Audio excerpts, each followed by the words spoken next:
This morning, many immigrant families here in Central Texas and around the country are left with a whole lot of questions after a divided Supreme Court blocked President Obama's immigration plans.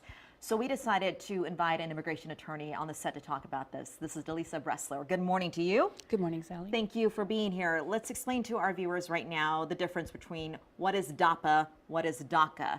What does that mean? Sure.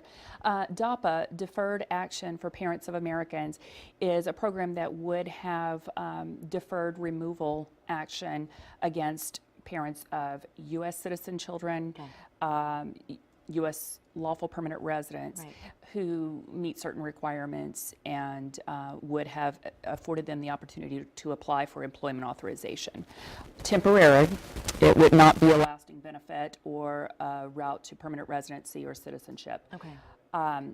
DACA, Deferred Action for Childhood Arrivals, was originally put forward in 2012 and was implemented in its original form then, and it benefited children who were brought here before the age of 16, who haven't committed serious crimes, who have pursued their education or certain other qualifying pursuits, and basically eliminated for a time period the threat of removal proceedings against them, and also afforded them the opportunity to apply for work authorization. The original DACA remains in place and unimpacted. Okay, and are we talking about many families who are impacted by DACA from your experience? Yes, lots of families have benefited from the original DACA, and many more would have benefited from the expanded version of DACA and then also from DAPA. I believe nationwide we're talking about 4 or 5 million people who had the hope of a benefit and have now seen that forestalled. I think a lot of people have questions too when they hear about this.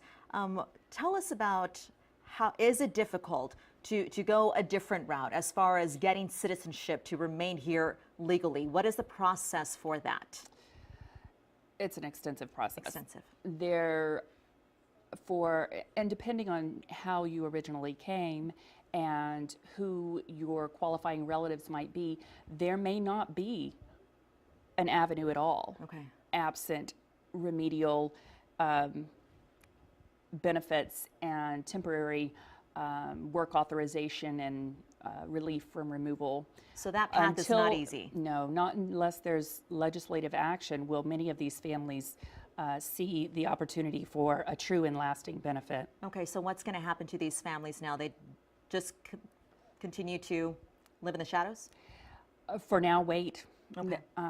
Unfortunately, there's no use in denying the disappointment of it and the human tragedy of it for the individual families and the impact that it has on them emotionally.